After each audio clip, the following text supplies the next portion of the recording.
Lo más significativo de 2 siglos está en las páginas que imprimió el Mercurio desde 1827 hasta hoy.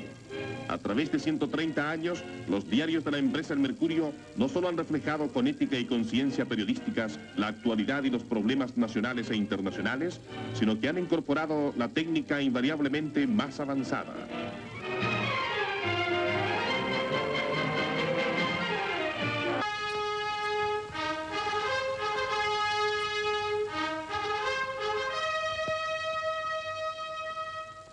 Ha pasado el tiempo y El Mercurio, uno de los diarios más prestigiosos del mundo y el más antiguo de habla hispana, fue fundado hace 147 años, lanza su edición número 50.000.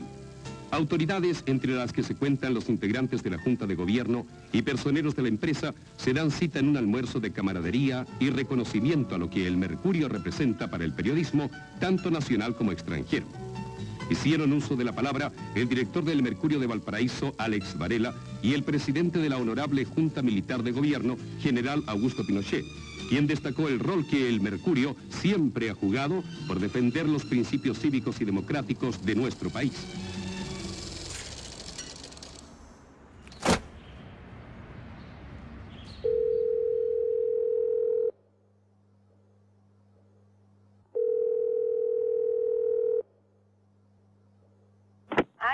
Aló, buenos días. Sí, buenos días. Hablo con Montserrat Astudillo. ¿Con ella?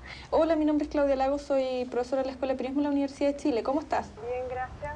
Mira, llamaba por lo siguiente, lo que pasa es que yo estoy coordinando un taller de tesistas y quisiéramos, que están haciendo sus tesis sobre el Mercurio y quisiéramos entrevistar a don Agustín Edwards. No, don Agustín no da entrevista. ¿En ningún caso? En ningún caso. Ni siquiera entregando la solicitud formal por una carta explicando de qué se trata el proyecto. No da entrevista. Ni escrita ni nada. No. ¿No hay ninguna posibilidad de poder...? No da entrevista de ninguna clase. No lo hace. Ya, ok. Bueno, gracias. Ya. Hasta luego.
Ya, Hansen.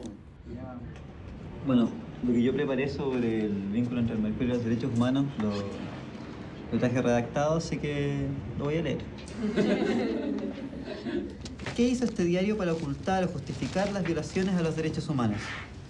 de qué manera legitimó no solo los crímenes contra los derechos humanos, sino también al único gobierno en la historia que practicó la desaparición como política de Estado.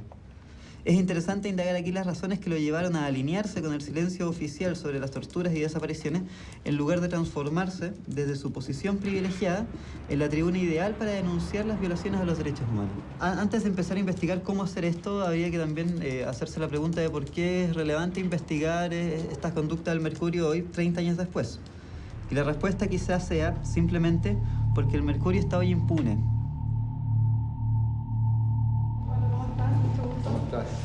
Bien, gracias a usted. Encantado, muy bien. Hola. Mucho gusto. Hola, ¿qué tal? Hans Stein. Encantado. Raúl Rodríguez. Hola, Elizabeth Jara. Encantado, pues. Claudio Sereno. Hola. Hola, un gusto. Hola. ¿Cómo estás? Disculpe. Muy bien. ¿Tu nombre? María José Vilt. Me pregunto el nombre como si me fuera a acordar.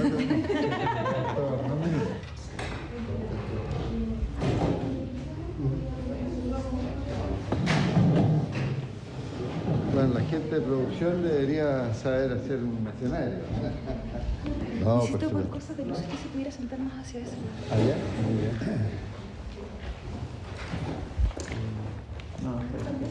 bien. Bueno, nosotros habíamos intercambiado correos electrónicos. Mi nombre es Claudia Lagos, soy académica de la Escuela de Periodismo de la Universidad de Chile. Y en este momento, desde enero más o menos, estoy coordinando un taller de memorias. Los 6 muchachos que están acá son egresados de periodismo de la escuela y están haciendo su memoria sobre la influencia del Mercurio en los últimos 30 años. Cada uno aborda aspectos, va a abordar más bien aspectos específicos, porque estamos en una primera etapa que tiene que ver con el contexto general más bien del diario, su influencia política, económica, social. Y este taller es parte de esta investigación, es parte de un documental a cargo de la productora Ignacio Agüero, y que está documentando el proceso de investigación. Pero eso no me lo habían dicho, ¿verdad? Sí, te lo conté por correo, que era parte del documental. Y por eso... Oye, yo siempre he tenido el máximo afán de colaborar especialmente con los grupos académicos y por supuesto con los estudiantes de periodismo. Le he destinado todo el tiempo, a pesar de lo exigente y demandante que es el horario de un director de diario recibir a los estudiantes de periodismo. Y colaboro con ustedes en lo que quieran, hacer una tesis sobre lo que ustedes quieran. Pero lo del documental, a mí me gustaría dejarlo congelado, ¿no? ¿Por qué no lo vemos después eso?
con un hecho muy recordado dentro del contexto de la reforma universitaria. Ocurre un episodio que ya todos conocemos, que es el cartel que colocan los alumnos de la Universidad Católica, donde dice "Chileno, el Mercurio miente". Sí. Mire, en realidad el Mercurio, como todo diario serio, se preocupa de las cosas que son importantes en el país. Y indudablemente que un movimiento universitario desde ese carácter, con toma de la universidad y con carteles afuera, y fue un hecho muy importante desde el punto de vista periodístico. Ahora, nosotros percibimos en eso ya una aparición de la izquierda en la universidad, ya oficialmente, como quien dice. Y fue eso lo que produjo el tema este que fue tan... El Mercurio miente, viene porque se dijo ahí que había comunistas metidos en esto. Y en realidad no eran comunistas, sino que en ese momento, por lo menos nosotros los burgueses, no entendíamos la diferencia entre un comunista y un socialista. No era gente del Partido Comunista, pero era gente de izquierda. El Mercurio insistía, digamos, en descalificarnos, nosotros decidimos poner eso y el Mercurio ahí se editó con todo. Yo el día, 2 días antes de la toma, me entrevisté con el ministro de Interior, Leighton, en ese tiempo, y le dije, esto va porque no se ha cumplido con los acuerdos, y Leighton quiere impedir la toma. Y nos invita a un almuerzo en casa del cardenal para ver si se puede conseguir eso por la vía de la diplomacia, podríamos decir, y no de la guerra, que significaba en el fondo la toma. Y el cardenal nos apoya delante de Leighton. Dice, no, aquí no, aquí hay que ir a esto, ¿eh? O sea, si alguien nos manejaba, era el cardenal, digamos, para decir así. Si alguien nos digitaba, nosotros era el cardenal. Y nosotros observando, sorprendidos, digamos, como el cardenal nos apoyaba.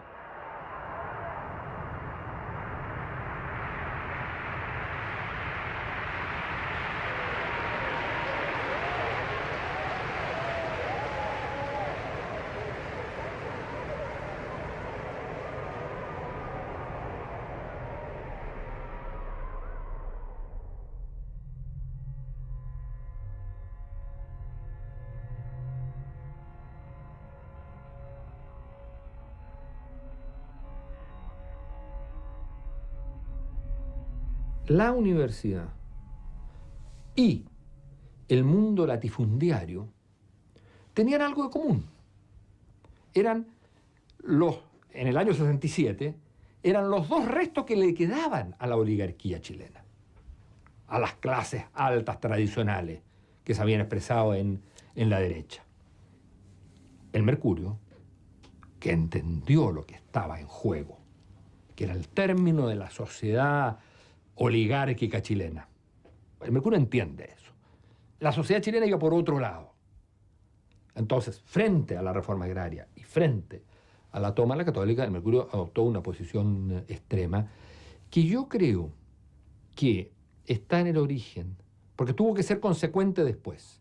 Y eso lo llevó entonces a ser un diario no solo digamos, Allende, sino básicamente un diario antidemocrático y un diario golpista. Y una vez que justificó el golpe y que promovió el golpe, no pudo sino defender todas las violaciones de derechos humanos.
La prisión política y las torturas constituyeron una práctica institucional de Estado que es absolutamente inaceptable y ajena a la tradición histórica de Chile.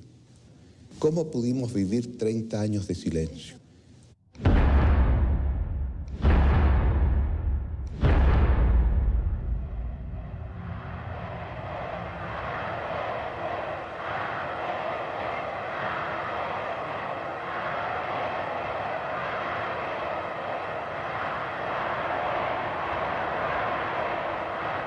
¿Quiénes son los amos de la economía del país? ¿Quiénes son los que determinan lo que se produce? ¿Quiénes son los que controlan la distribución de los productos? ¿Quiénes son los que influyen determinantemente en la fijación de los precios? ¿Quiénes son los que gozan del crédito y las divisas? ¿Quiénes son estos grupos que han contado siempre con las franquicias que le otorgan todos los gobiernos y que se les niega al trabajador y al pequeño empresario? Son unos pocos, son una mayoría, son tan solo unas 40 familias.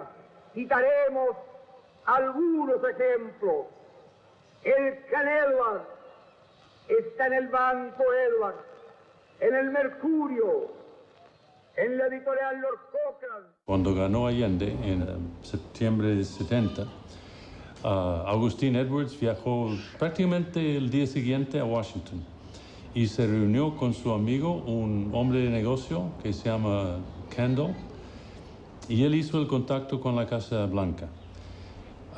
Como hombre chileno, dueño de un diario, de todas maneras es notable que una persona así puede llegar a las altas esferas de la Casa Blanca tan rápido. En esos días se reunió en reuniones personales con Henry Kissinger, con el ministro de Justicia, John Mitchell, y con el mismo jefe de la CIA, Richard Helms.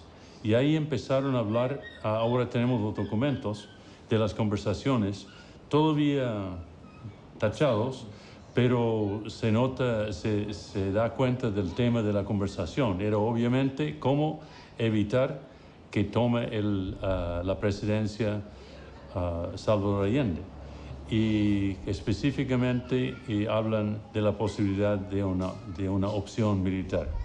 Quiero señalar frente a ustedes lo que es la moral de alguna prensa. Y quiero decirlo porque es la primera vez que lo voy a decir. Que no se olviden de aquello que expresa que el que siembra vientos cosecha tempestades. Que lo tengan en cuenta, que no insistan, como insiste el Mercurio hoy día, en una actitud antinacional, antidemocrática. Se debatía mucho en las esferas de la CIA y con el gobierno. Se propuso él mismo, como buen hombre de negocio, aunque está pidiendo, está embarcado en un proyecto de derrocamiento militar, está preocupado por la sanidad de su empresa. Entonces él pidió ayuda financiera y Estados Unidos tenía que decidir si vale la pena aportar dinero directamente a esa persona, a su diario, o no hacerlo, o sea, dedicarlo a otras cosas. Total, conversaron bastante y finalmente, para decidir, llevaron el tema al mismo presidente Nixon y él aprobó la ayuda directa de $700,000 a Dooney Edwards. Y después, poco tiempo después, se aprobó otro 300,000, o sea, $1 millón. Un año después se aprobó otro $1 millón. Y en total eran más o menos $2 millones de ayuda directa al Mercurio.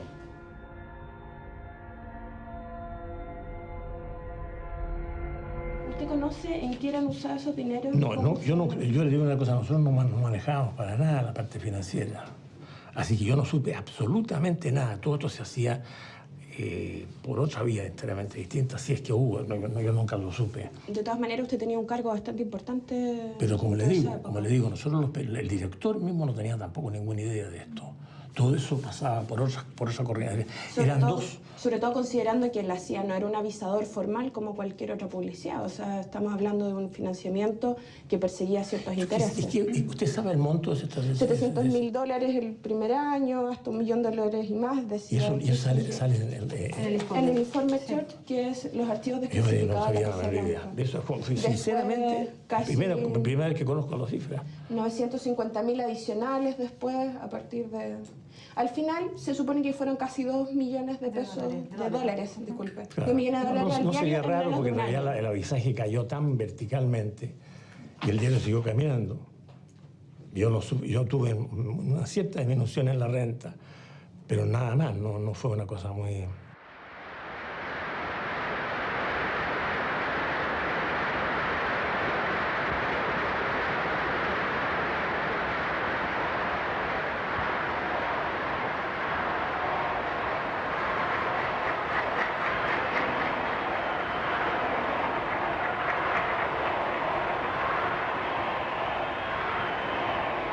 Para nosotros era muy importante mantener la democracia, digamos. Y nosotros temíamos mucho que la llegada de Allende fuera a la larga un sacrificio de la democracia, una limitación de la democracia. El hecho es que me acuerdo que yo me fui con el gerente, que me trajo en auto para arriba, y íbamos bien lánguidos los dos, y vemos de repente la llegada de los sindicatos del norte de la ciudad, en masa, digamos. Y ahora va a ser ellos los que mandan, así que nosotros desaparecemos. Por suerte que ahí fue muy importante la valentía de René Silva, que mantuvo el diario. Peor hubiera sido que hubiera habido una especie de acobardamiento del diario. El diario fue muy severo con él desde el primer momento y Allende en ese sentido fue un gobernante muy democrático, hay que reconocerle. Él pasaba las pataletas más grandes, sobre todo yo tenía una columnilla, digamos, que se firmaba Cleck, ¿no? Que era muy agresiva con él. Él pataleaba, contestaba, que hacía cualquier cosa, pero respetaba la libertad de prensa, con lo cual nosotros pudimos hacer toda la campaña.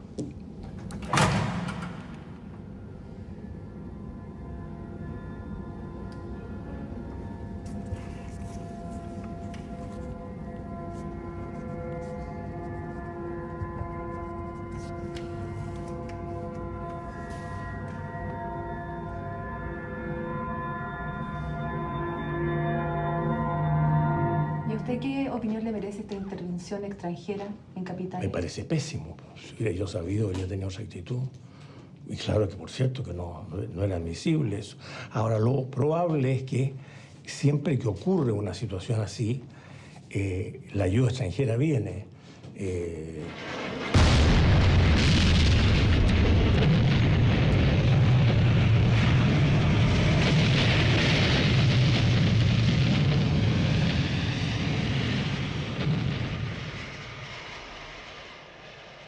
Bueno, al otro día del golpe sucede que muchos diarios no amanecen, desaparecen completamente. ¿Cómo se vive esa desaparición del resto de los medios en el Mercurio? ¿Hay alguna preocupación? ¿Es un tema dentro del...? Claro que es un tema. Es un tema, pero nada más que un tema, no una preocupación, digamos, porque, qué sé yo, ya escapar nosotros ya era una gran cosa.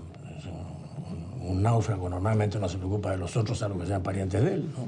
Y en este caso eran competidores. Así que...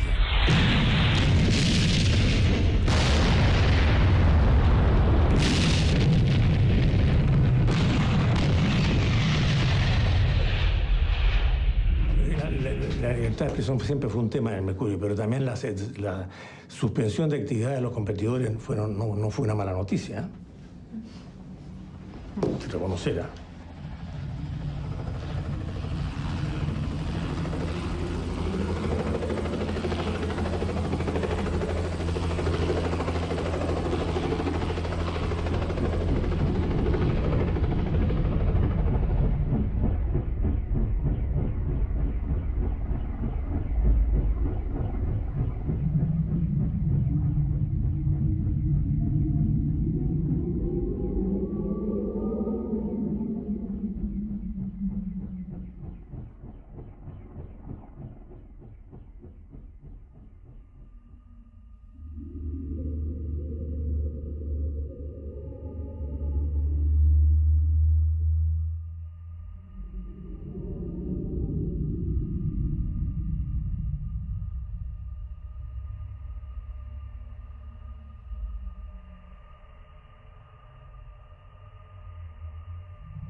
Deberíamos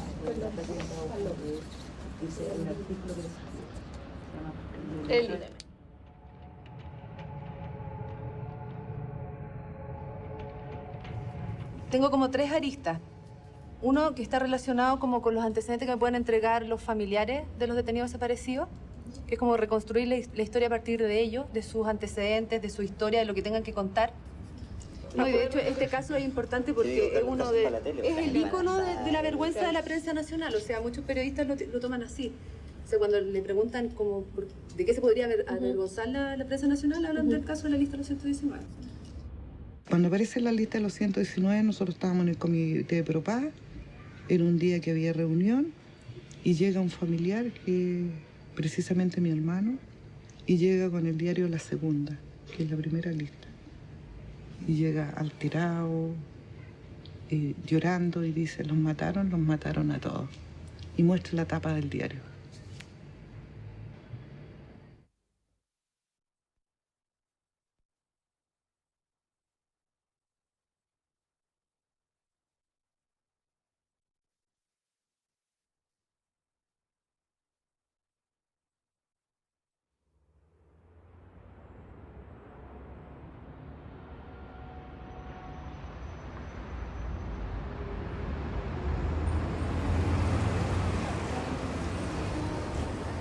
¿Y qué fue la lista del 119?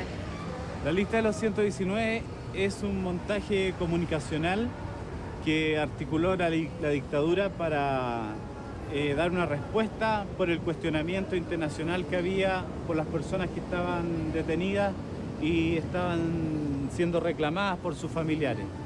A esa altura, en el año 75, habían cientos de personas que estaban en la calidad de desaparecidos.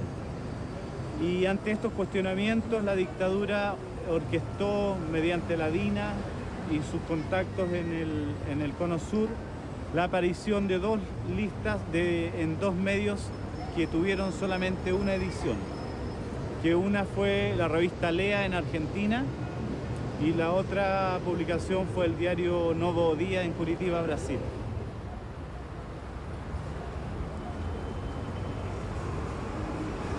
En estas listas aparecían los nombres justamente de estas personas, de los detenidos desaparecidos que nosotros reclamábamos. Eso apareció en el extranjero. Esto apareció en el extranjero. ¿Y acá en Chile? Y a través de la agencia UPI se reeditó la noticia acá en Chile.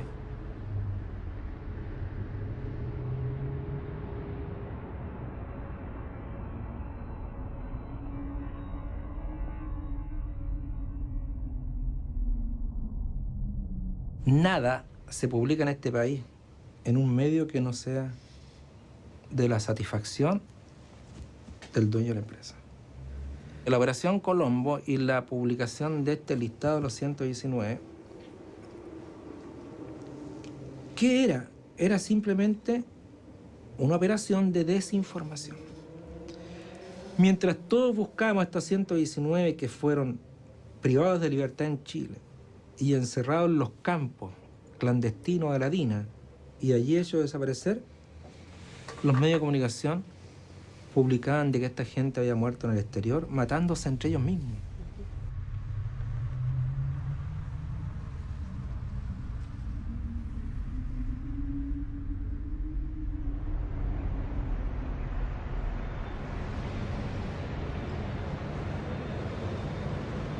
Cuando a Arancibia lo detienen, le secuestran en su poder muchos elementos que después les sirvieron como prueba en su contra.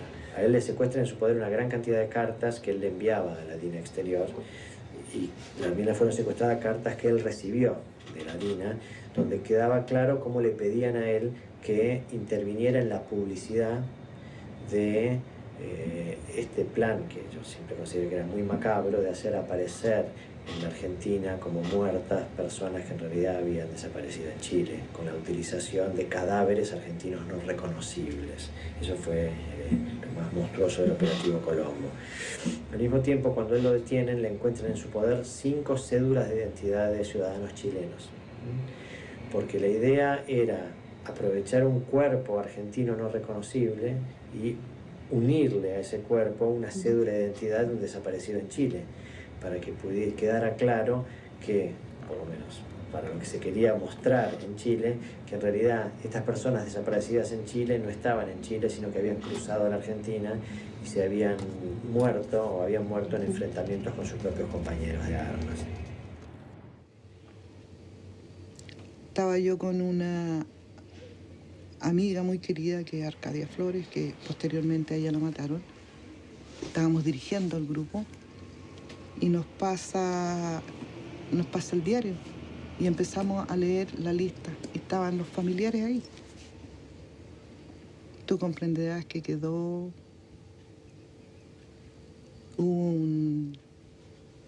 se desencadenó, digamos, primero un silencio absoluto.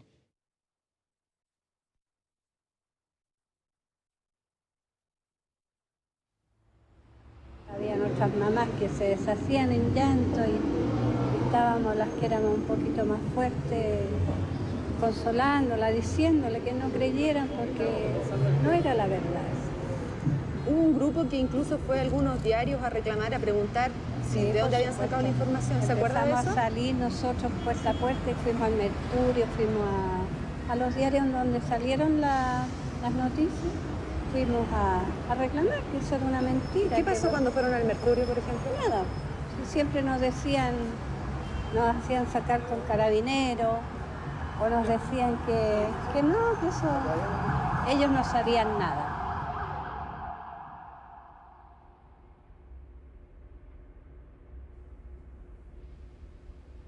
No sé si recuerda usted una información de una lista de personas que supuestamente había sido asesinada en el extranjero. ¿Recuerda esa información? Sí. Que después se llamó la Operación Colombo. Exactamente. ¿Y usted recuerda cómo se generó esa información? No, yo no sé, eso no tengo la menor idea porque sé que le entregaron una información, o sea, que llegó una información Al Diego Portales. Al Diego Portales. Sí, yo entrevisté a un periodista de La Segunda que incluso lo mencionaba usted, sí, como que usted había sido la persona que entregó esa información a los medios. Eso es falso. Yo no entregué nunca una información a nadie. Yo nunca entregué nada que tuviera que ver con prensa directamente. Es una falsedad porque el que entregó esa situación fue Willoughby. Él era secretario de prensa. Él era el que estaba a cargo de entregar ese tipo de información. Claro.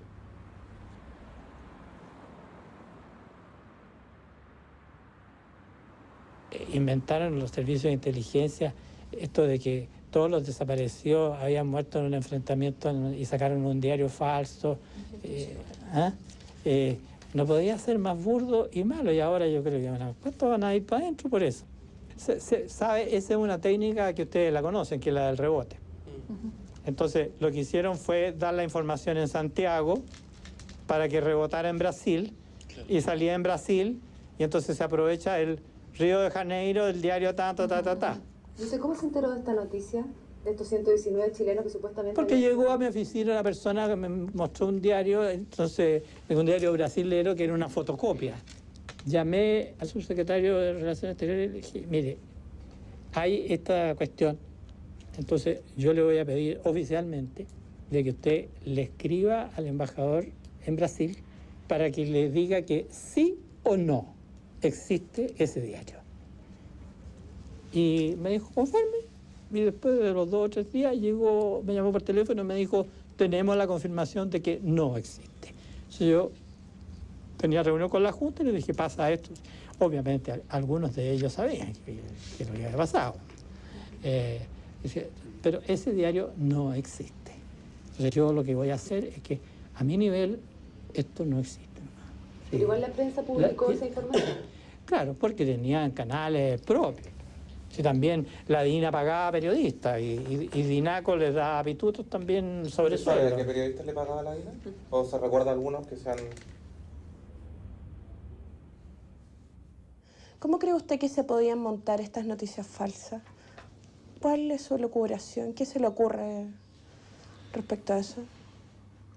Bueno, si cuando uno tiene en el momento el poder en la mano, pues puede montar cualquier noticia. Yo podría haber montado noticias si hubiera querido, pero nunca se me ocurrió a mí montar noticias. ¿Para qué?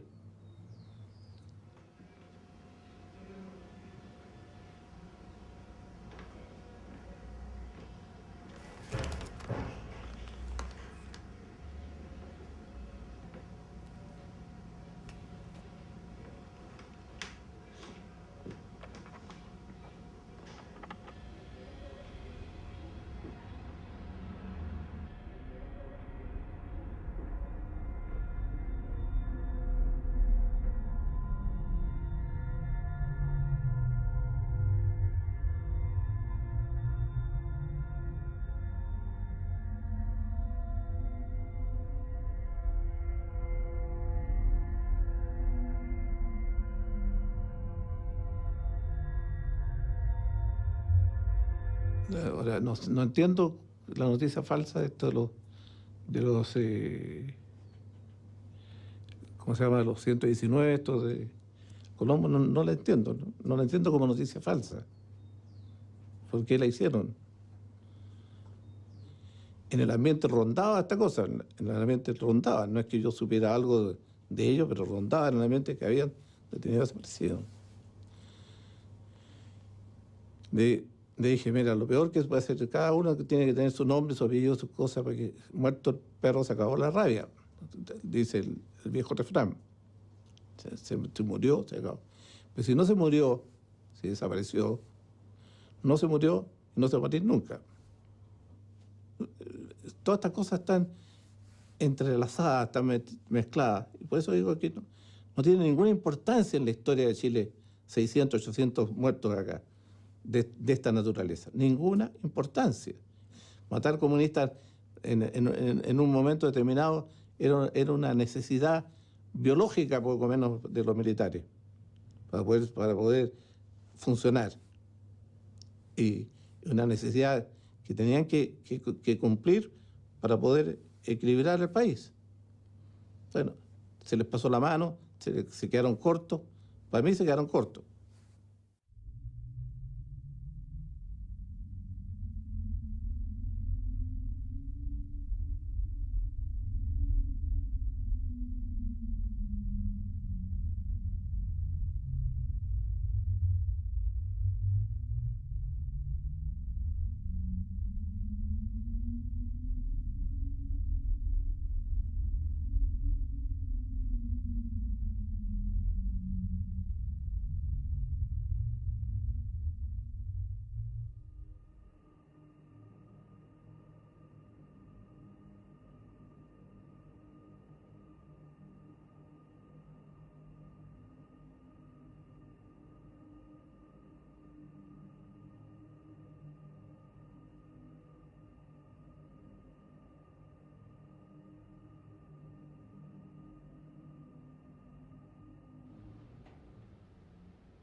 Únanse los atletas en la hermandad de una nación que renace.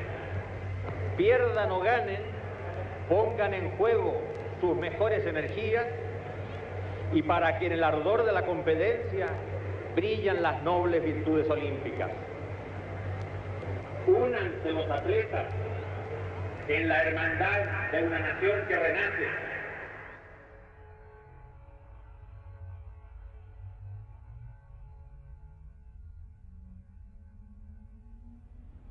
Una de las características de las prácticas periodísticas es la verificación de las fuentes. ¿Alguna vez ustedes cuestionaron la información que les entregaban? A nosotros teníamos información propia. Sí, yo soy relativamente orgulloso, no crea que no. Estoy bastante indignado por lo más con esta entrevista muy irrespetuosa que me están haciendo. Pues yo no venía preparado para esto, yo para un acoso político no venía preparado. No, yo encuentro que no es político, son hechos que sucedieron y es importante. Muy político, muy político. Está orientado claramente a un punto. A conocer el funcionamiento de la prensa en dictadura.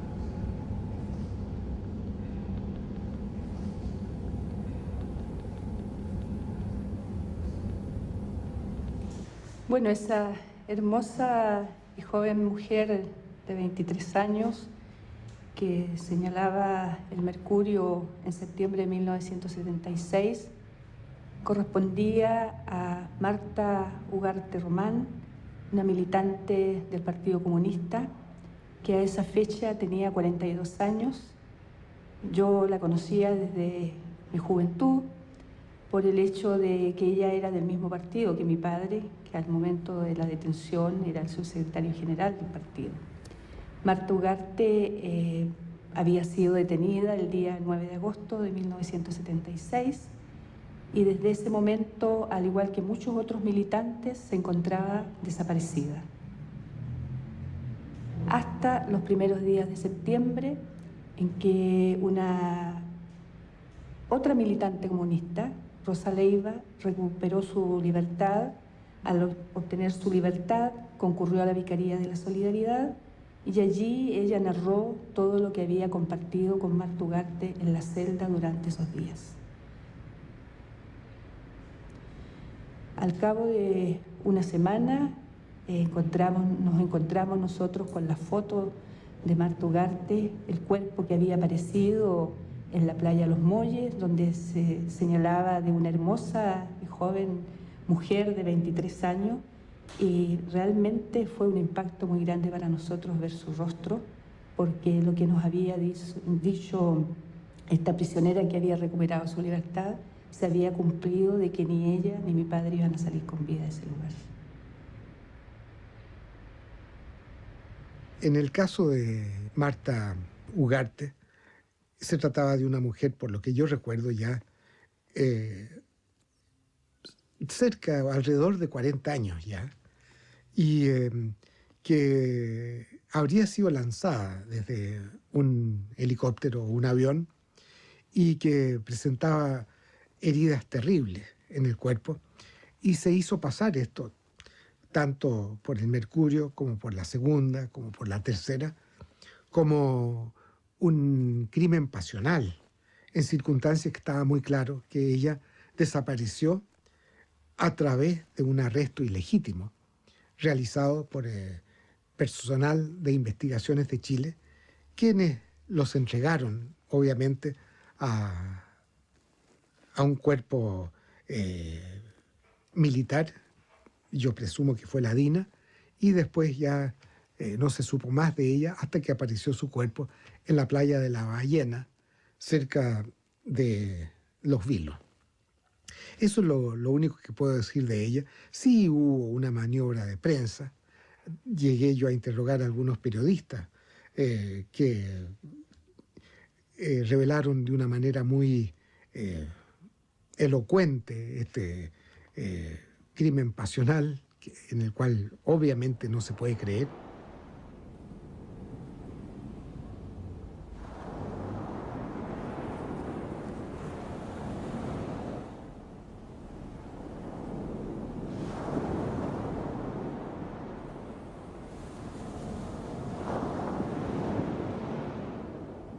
Yo pienso que simplemente el mercurio era un medio del cual se valió la dictadura durante los 17 años para poder llevar a efecto los actos espantosos que se cometieron.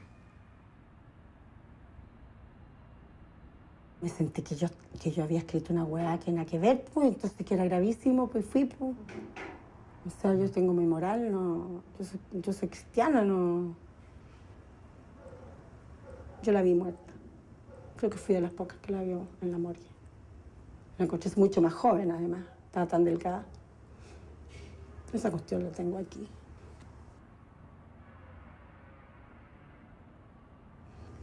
No, yo le fui a pedir perdón a esa gente.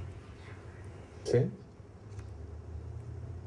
Yo, que se presentó que era periodista como corresponde y nos dijo de que ella había estado antes que levantaran el cuerpo cuando estaba en la playa todavía.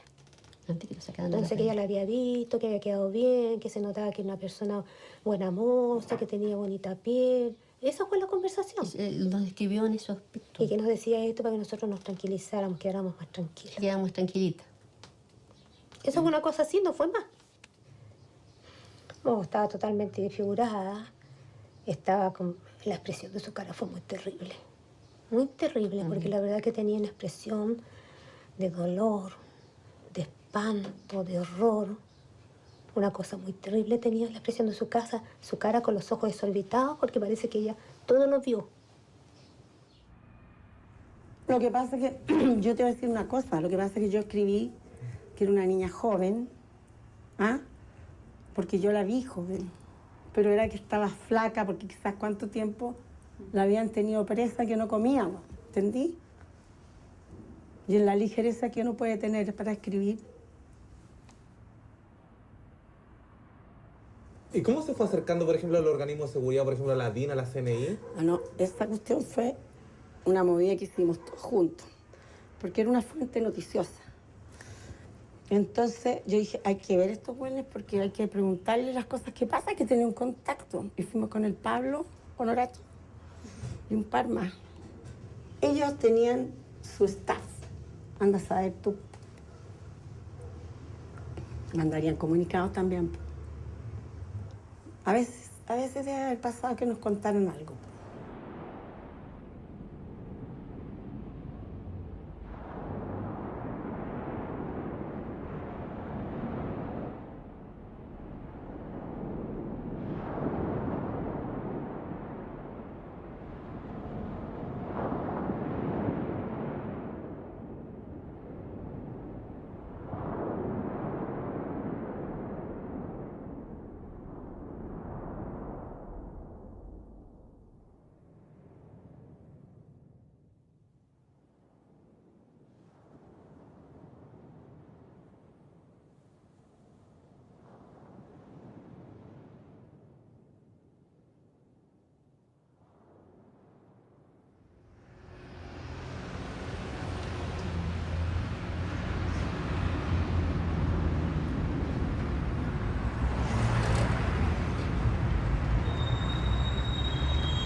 Hablo de la familia del Mercurio. Sí, que en el fondo la familia lo que le interesa es rescatar y que permanezca el concepto del diario, que es el concepto que ha mantenido desde los primeros agustines que llegaron y que se plasme en el diario del día a día. Claro, que es capaz de, el Mercurio es como un tronco en torno al cual es capaz de aunar voluntades políticas, sociales, educacionales, por eso etapa ciudadana. Lo que pasa es que el Mercurio es hoy día es el referente. Y dada la tradición, la trayectoria y la importancia que le dan los lectores, porque aquí la importancia y el valor se lo dan generalmente los lectores. Los lectores le han concedido al Mercurio ser el diario de referencia, existiendo otros diarios, y por lo tanto a las autoridades les interesa mucho que sus versiones estén bien contenidas en un diario de referencia.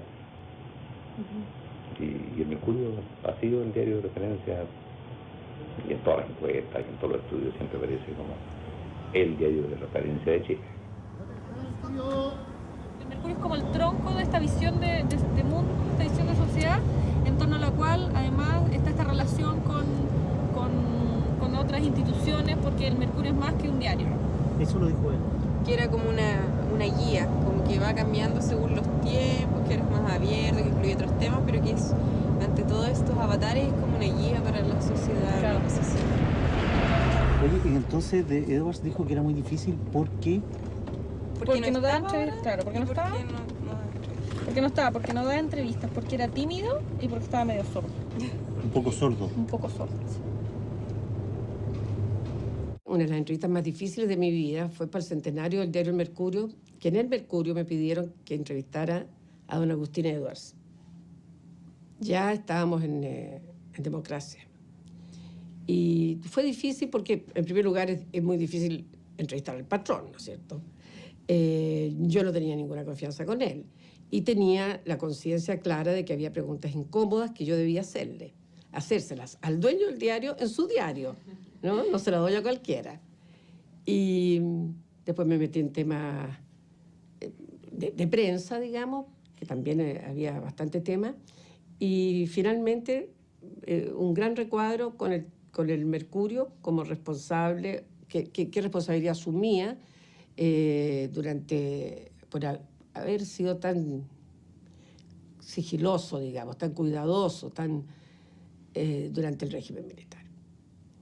Aquí tengo unas 2 o 3 preguntas a las que le hice, tenía yo interés de leerla. Dice, ¿cómo explica usted que durante el gobierno militar el diario no haya usado todo su poder para que imperara el Estado de Derecho que siempre ha defendido editorialmente? Entonces, dice que hay que ponerse en los tiempos. Hubo censuras, bandos, decretos excepcionales. Era muy difícil o imposible la investigación periodística. Pero finalmente no fue por temor ni por presiones que publicáramos poco de lo que ahora sabemos, sino que porque no teníamos información seria sobre las acusaciones que en ese tiempo circulaban como rumores imposibles de confirmar.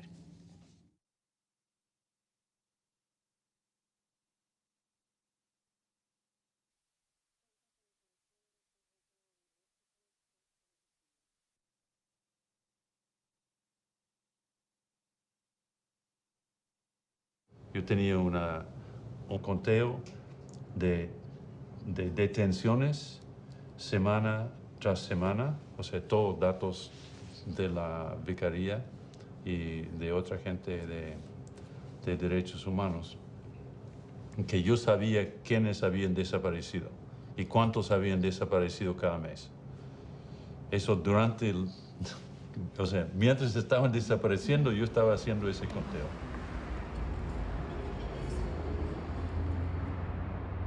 Yo hacía todo ese trabajo con la gente de derechos humanos. Aquí en Chile, como yo creo que únicamente en el mundo, en ese momento, había un aparato de información sobre los derechos humanos que era lo más completo y serio en el mundo. Yo no sé en ninguna otra parte donde se juntaban los datos y los testimonios, guardaba la información, y yo tenía confianza total que los datos eran verídicos. El principal objetivo en ese momento de la vicaría era el amparo, amparar a las víctimas, salvar a la gente, ¿no? Antes que denunciar. Esa era la línea de la iglesia, ese era el primer objetivo. Pero obviamente hubo un segundo objetivo que fue entendiéndose que era necesario, ¿no?, para detener esta política represiva de carácter criminal, que era la información. Y entonces se creó el boletín Solidaridad en la vicaría, en el año 76. Este boletín sí se enviaba a todos los medios de comunicación, era un boletín público, y dentro del listado, ¿no es cierto?, de la gente que recibía el boletín no solamente está las embajadas, ¿no es cierto?, bueno, la iglesia, por supuesto, los organismos internacionales, en fin, también estaban los medios de comunicación.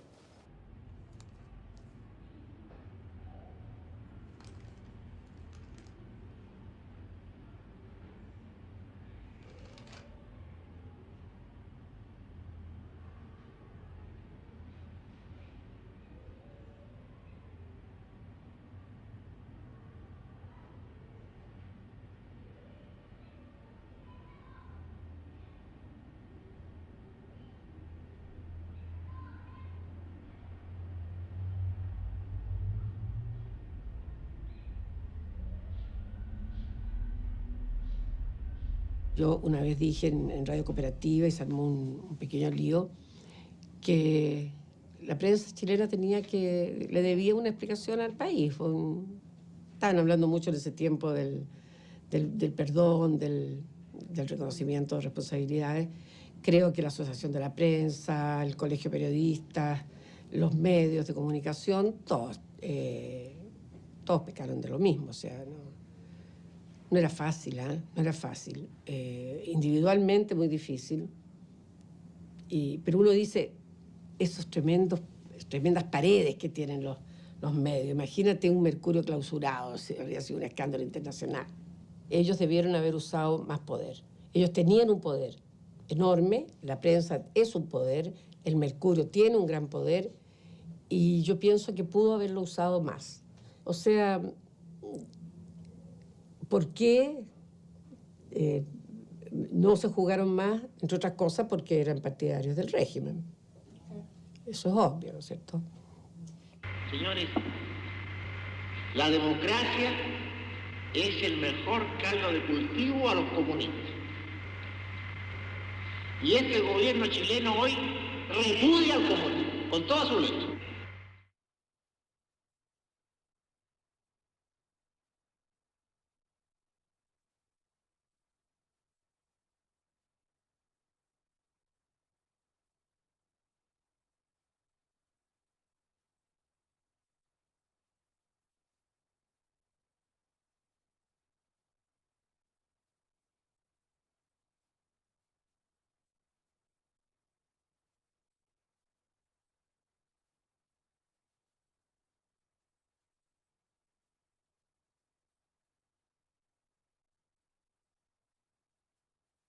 Nosotros decidimos hacer una manifestación en el frontis del diario El Mercurio, ahí en compañía con Morandé, y llevamos varios carteles que decíamos que el Mercurio tenía responsabilidad en los crímenes, y nosotros logramos un gran número de familiares entrar al Mercurio, que tenía un portero y que cuando supo quiénes éramos nos querían echar a la calle. Nosotros entramos igual y alcanzamos, yo recuerdo, alcanzamos a subir las escaleras, que era el Mercurio era súper grande la entrada, había un hall abajo, una escalera al centro y que daba con oficinas para ambos lados.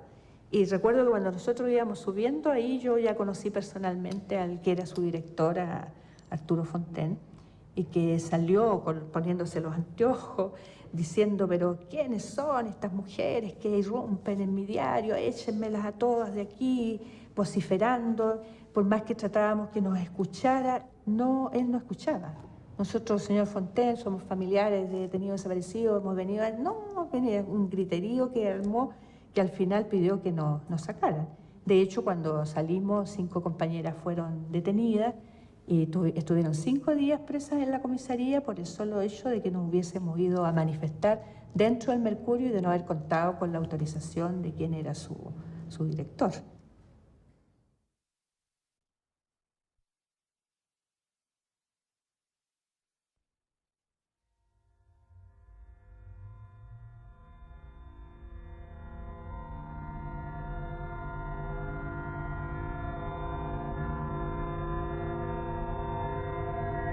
Cuando se produce una situación internacional como era esta, porque esta era mucho más que un problema chileno, era una especie de experiencia socialista nueva de la democracia, digamos, dentro de un régimen marxista.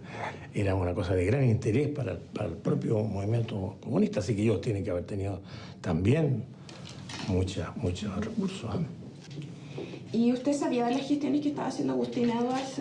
Oiga, yo fíjese que una cosa yo le voy a decir, yo venía preparado para otra cosa, para una entrevista no política. ¿Ya? Estoy viendo que las cosas van mal, así que yo me van a excusar. Pero entremos ahora en el tema del quehacer periodístico. ¿Le parece? Precisamente de las rutinas periodísticas y del quehacer periodístico, se habla comúnmente sobre el apodo del decano de la prensa, el Mercurio. ¿Usted sabe cómo nació este apodo? Bueno, pues no sé cómo nació realmente, pero evidentemente que era el decano porque es el diario más antiguo, incluso del idioma español, así que no podían menos de ser decano, digamos, a cualquiera se le hubiera ocurrido, digamos. A medida que se van conociendo ciertas irregularidades del régimen militar, como por ejemplo las violaciones a los derechos humanos... Mire, yo voy a terminar esta entrevista. Ustedes me van a excusar, voy a terminar esta entrevista. Don Arturo, pero a nosotros nos interesa mucho conversar con usted. Pero a mí no me interesa conversar con usted en este plan. Así que usted me excusa, voy incluso a retirarme. De verdad, nosotros, lo que más nos interesa es poder profundizar con usted porque es fuente, usted que ha sido director de diario, fuente clave. Bueno, lamentamos.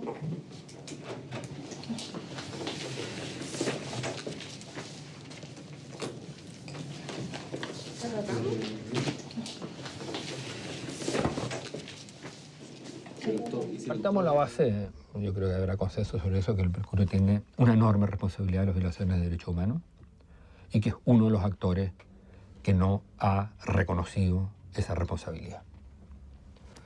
Yo tengo la impresión que no, que el Mercurio, en la medida que se jugó tan denodadamente por el término de la democracia en Chile, que se jugó a fondo por eso, de ahí para adelante no tiene un recambio generacional que le permita renegar de lo que esa generación hizo, porque lo que tendrían que decir es lo que dijimos, lo que hicimos en la época de Allende, no debiéramos haberlo hecho, pero para eso tendría que decir lo que hicimos respecto a la Universidad Católica, tampoco lo deberíamos haber hecho, tendría que negar su historia.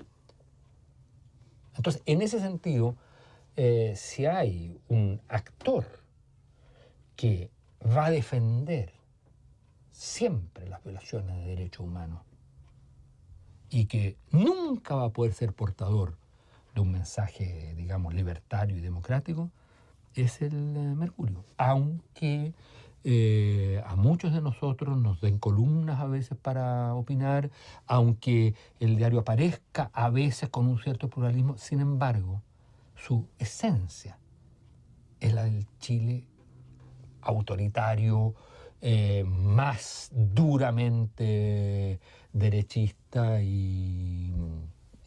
A medida que se van conociendo ciertas irregularidades del régimen militar, como por ejemplo las violaciones a los derechos humanos... Mire, yo voy a terminar esta entrevista. Ustedes me van a excusar, voy a terminar esta entrevista.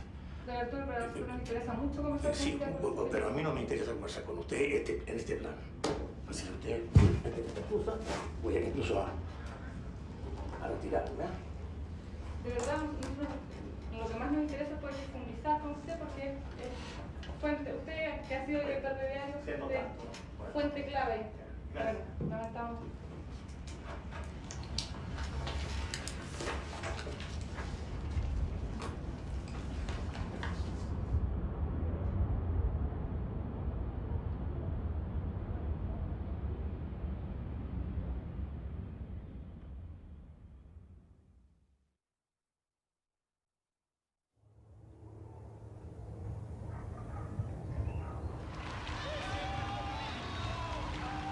Y concédenos la paz en nuestros días, para que, ayudados por tu misericordia, vivamos siempre libres de pecado, protegidos de toda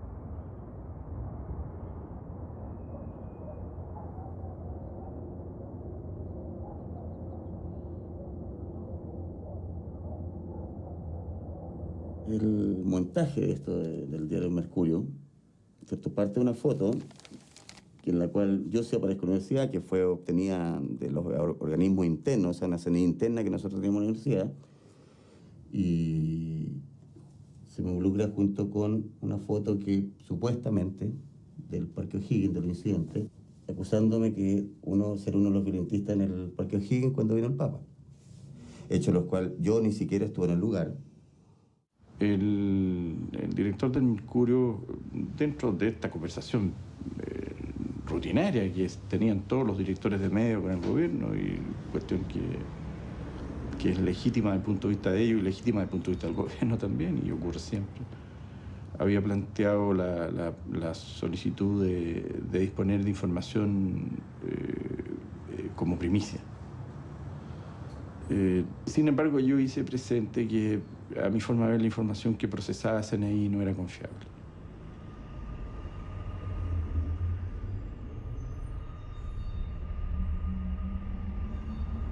Cuando se está en la moneda y se ve esos datos, uno dice, atención, a lo mejor no toda la información que llega a CNI es consistente y la práctica hace surgir el escepticismo.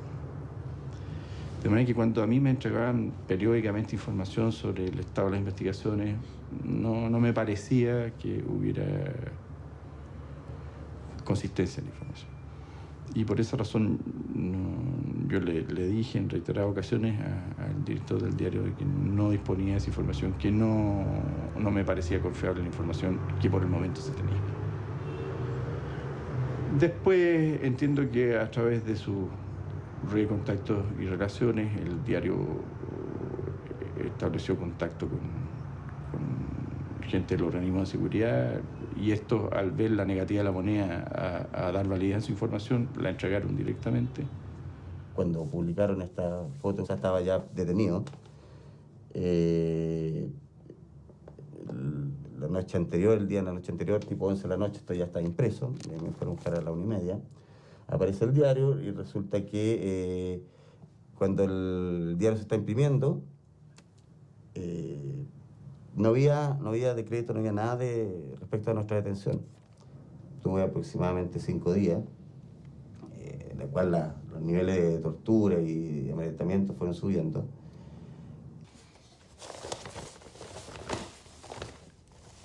Este soy yo, Jorge Jaña. Fui producto de esta foto, de esta publicación. Fui detenido sin saber por qué.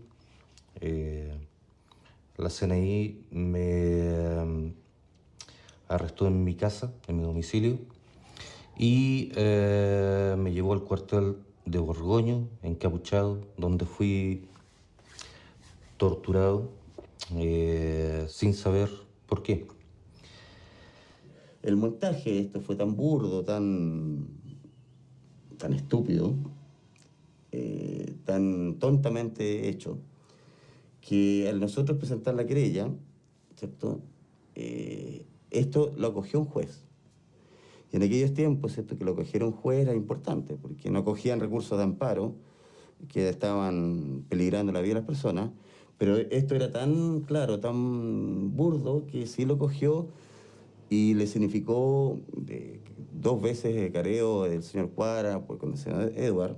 Se carearon y le significó la detención al señor Edward.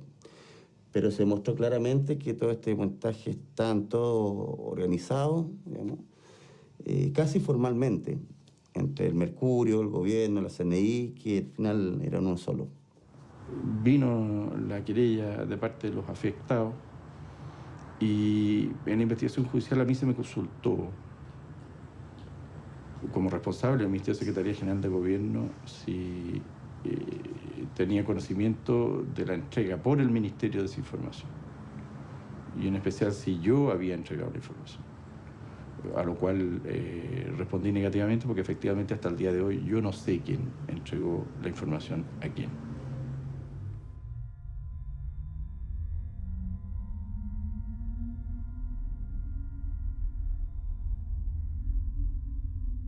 El Mercurio jamás informó respecto del proceso que se estaba llevando, de los careos, de la detención del señor Edward, de la radio que tenían y de la conclusión que llegó el juez, ¿cierto?, porque determinó claramente que el señor Edward había obtenido directamente las fotos de la CNI y en los 2 casos, o sea, tanto mi participación en los incidentes como lo que ocurrió en el proceso, por un lado lo ocultaron y por otro lado mentían. Toda esta situación de detención, de tortura, muy pocas veces la he comentado. Muy pocas veces he podido sentarme delante de alguien y y explicar qué es lo que me correspondió, qué es lo que me tocó vivir. Y particularmente muy pocas personas saben que la responsabilidad de esta situación de detención mía se debió a la gestión del mercurio.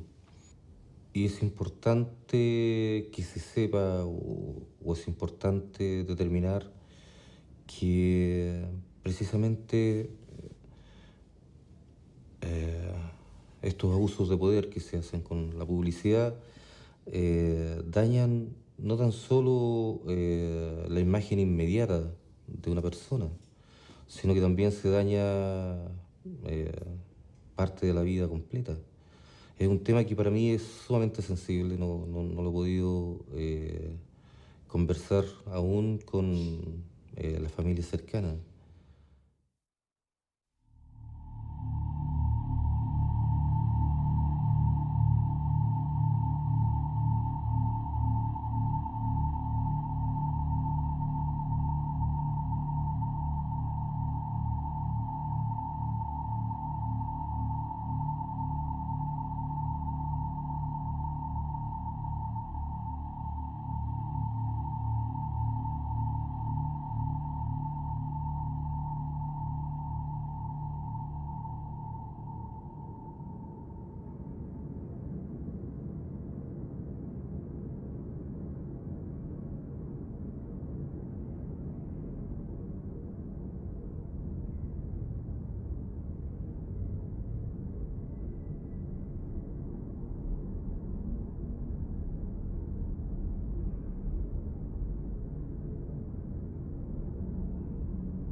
Queremos expresar nuestro más profundo agradecimiento a todos los sectores del país que nos dieron su apoyo durante este doloroso periodo. Al presidente de la República, quien se mantuvo permanentemente interesado por la situación que nos afectaba. Le hacemos llegar nuestro reconocimiento y el de toda nuestra familia. Al ministro Interior y a todas las autoridades de gobierno que colaboraron estrechamente con nosotros para salvar la vida de nuestro hijo tan cruelmente amenazada por sus captores. A las instituciones policiales, carabineros de investigaciones, por el acendrado profesionalismo de que dieron muestra, así como las nobles virtudes humanas de sus hombres. Nuestra especial gratitud para todos los medios de prensa del país y del continente. Señor Edwards, antes del secuestro o desaparición de su hijo en Chile, ha habido otros casos de personas que por motivos políticos han desaparecido y hasta el momento actual no aparecen, no se sabe dónde están. ¿Cómo ha cambiado su visión de ese problema luego de la experiencia vivida con su hijo Cristian? ¿Usted qué diría a esas madres que todavía no encuentran a sus hijos? ¿Quisiera decirles algo después de su experiencia? Tener fe nomás. Hay que tener fe en el Señor. Y que lo que Él decía, por último, es una cruz que te mandan y es una señal. Es una señal que no necesariamente mala, todo lo contrario. Es más bien positivo, porque a nosotros nos produjo muchas cosas positivas. La unión de la familia, hermanos con quien no habíamos hablado mucho tiempo, se juntaron. Fue muy positivo.